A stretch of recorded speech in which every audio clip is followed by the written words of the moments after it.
Hello, welcome to Paddock Uncut from Austin, Texas. Now it's Breast Cancer Awareness Month around the world, and the Circuit of the Americas is certainly getting into the swing of things, supporting that good cause as well as all the teams. But the organisers got the old bucking bronco here as somewhat of a distraction, but this will this weekend be a distraction for this man, Lewis Hamilton, who stands on the edge of a fourth World Championship. It can be done, but does he think it will be done? Let's find out. Exciting weekend for your fans ahead. It can be done. Do you expect it to be done? Nope. Why? Because it's just unlikely.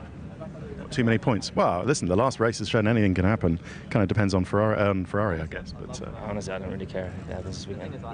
As long as it happens in the next 4 races, that's all that matters to me. In English, maybe they say it's not over until the fat lady sings. So I think we need to make sure she shuts up for quite a while. Yeah, I'm not looking that far ahead. I never have, to be honest. Not looking behind, so I'm really focusing on what's coming right now. And I think for here, I don't know yet, to be honest, what to expect. The track is a bit of a mixed bag. We've got everything in there. Conditions can make a big difference. But I think the progress we've done the last couple of weeks, the speed is there, so fairly optimistic. When you look back at earlier on the season, you must be so pleased with the way that the team and yourself have been near perfect since the summer break. Yeah, the team, I'm so proud of everyone within the team. They've been doing an incredible job for a long time, but particularly this year we've really solidified the unity within the team. I think the energy in the team is better than it's ever been, obviously with some positive changes into the season, and I think it's working really well. We're about to embark on the constructors title. We've definitely been the most reliable, the most consistent through the year in terms of wins and pole positions. So yeah, really proud of the work that everyone's done, particularly here in the garage. But again, everyone's really taken a step forwards and a step up, really raised the bar this year, because they know they're fighting against another team. And so when you go back into the factory, you speak to people and they're like, yeah, man, I want to beat the Ferraris. I'll stay a few hours later, or I stay here till midnight, because that might give you the next, tenth of a second. As where in the past, it was not like that. It's interesting you say that the Mercedes has turned out to be the most consistent up till now, because earlier on in the season, the Ferrari had more downforce. There was a time I remember when that car was still quicker than yours. Might still be quicker than your car. We don't really know, because they've had 3 difficult races. I mean, I think it's clear that our cars are very similar in performance. I don't think you can say one is better than the other. You definitely can't say we have the best package, and I don't think you can say they have the best package. They've definitely had a car, I think, that's arrived at a track and worked more consistently, but I think we've delivered better in our overall performance, in how we've positioned ourselves. But the car also in other spaces has more of a peaky performance, higher performance in some areas, and there's perhaps in another area. There are reasons for the issues that we had. There's things that we must do better as a team, things that needs to be managed and steered better from our side. So it's normal that you push the limits. Sometimes you push them too far.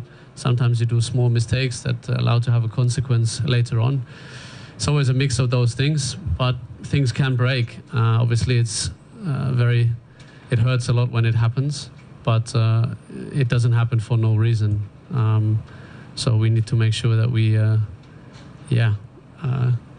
find a solution to the problem, and not just fix it, but as I said, find a solution for long term. How are you? I'm not sure yellow is your colour, really. No? I liked you in the blue. Yeah. How have you found? What team have you found now that you're properly in there?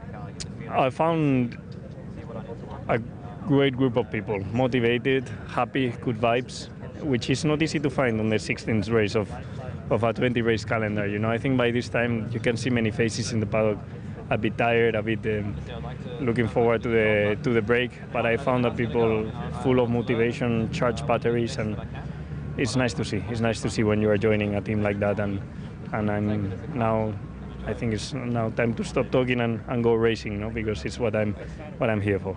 Well, to that end, what's this weekend's program? Busy, very busy. First of all, because the team has to a very busy program to to understand a bit the last couple of races. And apart from that, I have a busy program to try and understand the car as soon as possible. You know, there's going to be a period where I have to adapt to the car, also a period where I have to adapt the car to myself. So all of those two things combined means a lot of hard work on track and off track, and I'm convinced we can do it fairly straightforward. Okay, so your fans shouldn't expect, P4s too quickly? No. I think they first need to expect a very busy FP1, FP2, FP3, and then after FP3 I'm going to be more or less able to see where I am now and where we can be in my first race weekend with Renault. But first, there's so many steps to go through tomorrow and on Friday, on Saturday morning, that is very difficult to set a target at the moment. How hard is it for a guy to come in fresh into a team against you who's used to the car? I don't know, to be honest. Do you expect him to beat you? No. Well, exactly. That's my point. No, but he's fast for sure. But the challenge for him will be, he'll start working with new people, new teams, so things are a little bit different. So he has to get used to all of these kind of things. Obviously, the car itself, steering wheel, all these kind of things. But I'm sure he's capable of it. It won't be at his best, tomorrow. It will still keep improving as the last 4 races go on. But I think he'll be competitive pretty much straight away on a decent level. But all this obviously will help him, especially for next year, for 2018. So he has had, that transition earlier, has worked with the team, knows the people and the team much better, and probably has a better start next year. Well, Brennan, welcome to Formula One. We've got, as well as a lot of UK viewers, a lot of Kiwi viewers, seeing as we go out there. Maybe you can are you fully across how excited everyone down there is? Yeah, I'm trying to separate myself from the media, and obviously it's a Formula One debut, so it's a dream. I dreamed about this moment of my life, and the support back home has been crazy. It's been really crazy, but honestly, I'm trying to take the pressure off myself and tell myself it's just another race, it's just another car. Obviously, in reality, I know that's not quite true. It's not just any other race, and it's not just any other car. But I'm trying to separate myself from that. But at the same time, honestly, the support back home has been incredible.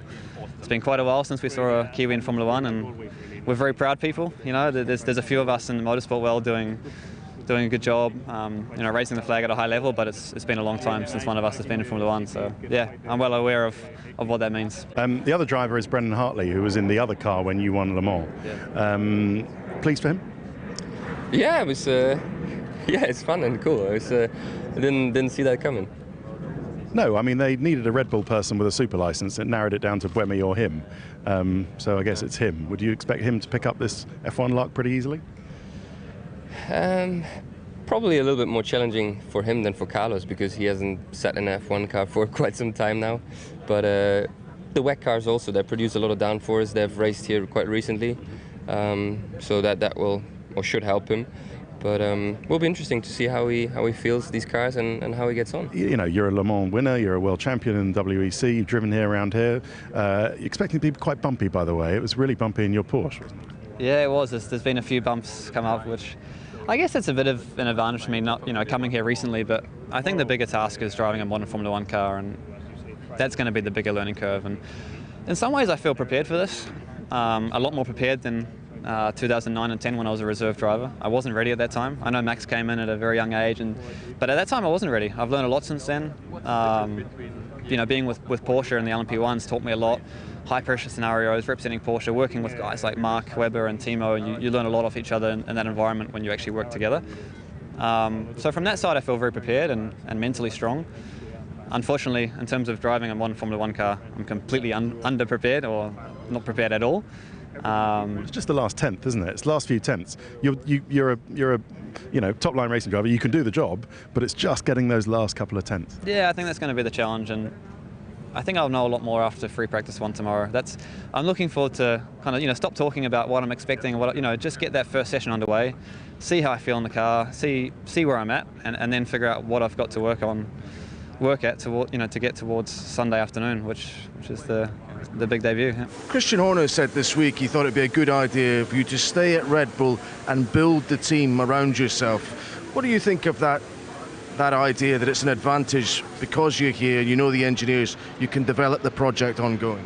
Yeah, I mean, it was a very nice article, but you know, I always had a good relationship with everyone in the team and also with Christian, of course. And yeah, I mean, of course, you know, I'm thinking about all the scenarios, and I know, you know, Red Bull can build the best car out there, and I think we have shown that the last few races we are definitely on our way back. And I think already the last 2 races we showed that our car in the race is really, really competitive. It's just, you know, we are not fully in control of how competitive we can be because, of course, we're still down on horsepower. But I hope for the future, you know, that can be solved. And then also, I don't think there's any reason to leave. We're trying to do the best we can, and the last few races we both ended up on the podium. That's been really cool. But yeah, as for like comments and stuff, I honestly don't really look into it too much.